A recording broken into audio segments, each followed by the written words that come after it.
school of their parents' choice. The STO program has given parents a choice and children a chance to receive their best fit education. Thank you for being here to say happy birthday to the STO program. We have several guest speakers with us today, so I'd like to get started. First, I'd like to introduce Senate Majority Leader Mike Gronstal. Senator Gronstal is a third-generation Council Bluffs resident. He attended St. Albert's Catholic School in Council Bluffs. And there's a few St. Albert's people here, I think. And also Antioch College in Ohio. Senator Gronstal represents Council Bluffs and Carter Lake on the western border of Iowa. He has served in the Iowa legislature for 33 years, serving one term in the Iowa House and the rest in the Senate. Senator Gronstal's issues of interest are better jobs, education, and health care for all Iowans. Please join me in welcoming Senator Mike Gronstal. It was 10 years ago when we worked on STOs here in Iowa.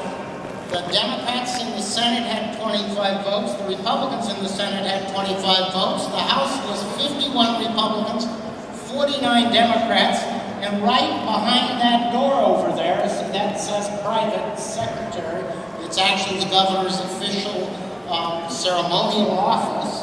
And in that room with Tom Vilsack as governor at that time, we passed the first STO in Iowa. And as you know, the STO allows Iowans to donate to an accredited non-public K-12 school system, and they'll receive a 65% tax credit when the donation is used for educational scholarships or tuition grants to children from low and moderate income families. Low and moderate income families are those folks at or below 300% of poverty. The program is good for all of you that get education. All these guys here from St. Albert's, and technically St. Albert's, I don't know if you guys changed the name, but when I was there, it was St. Albert the Great Central Catholic High School. You guys still talking about that? Look at the confused looks on their faces. It's like, well, that's what it was back when I first started there in 1964. I was the first class in 64 to go all the way through St. Albert. They opened in 64, and then they were going to phase it in 1 year at a time. The first year was just freshmen, the second year was going to be just sophomores, the third year was going to be just freshmen, sophomores, and juniors, and the fourth year. But by the second year, they gave up on that idea because they brought all of the other students in from the other schools in Council Bluffs. So that was St. Albert's back in 1964. So that was a lot of years ago, and I'm a really old guy. So we agreed in this meeting. We had the Republican leader of the House. His name was Christopher Rance. At the time, he was the Speaker of the House, and we're in that room, and we're there, and we're going through this list of issues. And I would say sometimes Democrats have crazy ideas, and sometimes Republicans have crazy ideas, and so we were going through all of our crazy ideas. And we're going down, and they're saying no to one of the Democrats' crazy ideas, and we're saying no to one of the Republicans' crazy ideas. Come down this list of like 13 items, and we get down to the 9th or 10th item on the list, and we said, and Christopher Rance said STOs, so that people of modest means can end up going to the school of their choice, the accredited non-public school of their choice.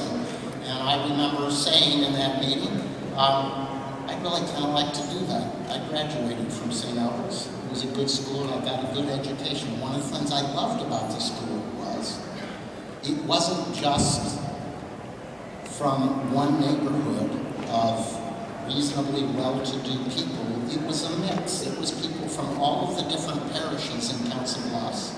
Holy Family, Peter Apostles, St. Peter's, St. Patrick's. It was from the wrong side of the tracks and from the right side of the tracks, if there is a right side of the tracks.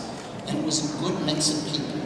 And that's one of the reasons I said it is really important that we put together an effort to make sure, in my case, that make sure the Catholic school I went to was not going to become just a haven of the rich. That it would be all walks of life would be able to have their kids come to that school. So we passed that this year. We did, I think the first year was $2.5 million the first year, $5 $5 million the second year. And then in 2007, we increased the cap to $7.5 million. In 2008, there were no changes. In 2009, we let C corporations, those are big manufacturers, also donate and get the tax credit.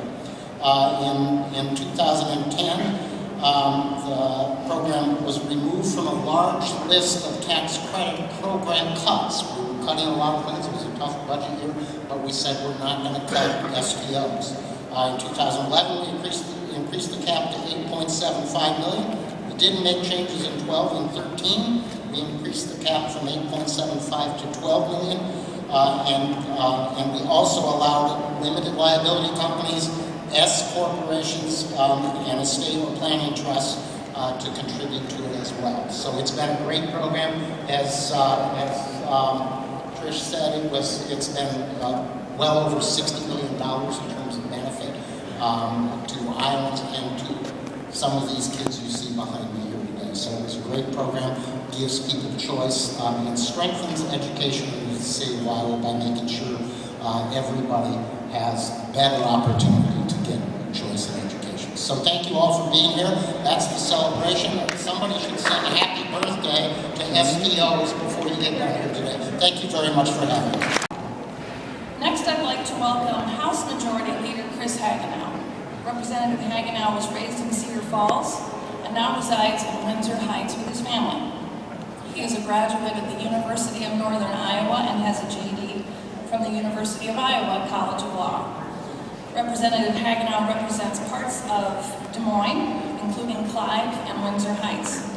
He has served in the Iowa House since his first election in 2008.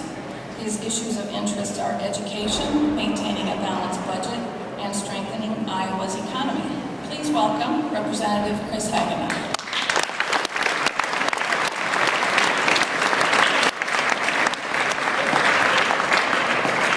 Well, hi, thanks for having me. It's exciting to see everybody here. This is one of my favorite days of the year up here at the Capitol, to see all of you here, because I see all of you advocating for an issue that I care deeply about, which is school choice.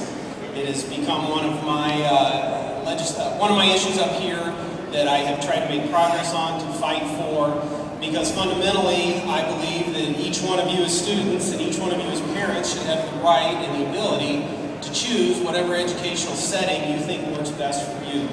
And I sense that you're all here because you agree with that. So,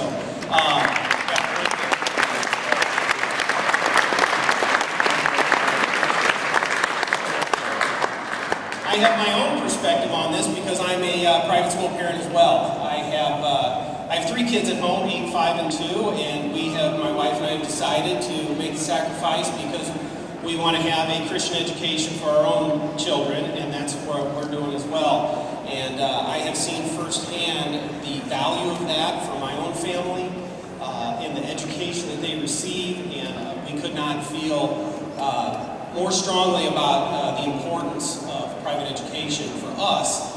And as we make that tuition payment every year, we feel that that is money very well spent.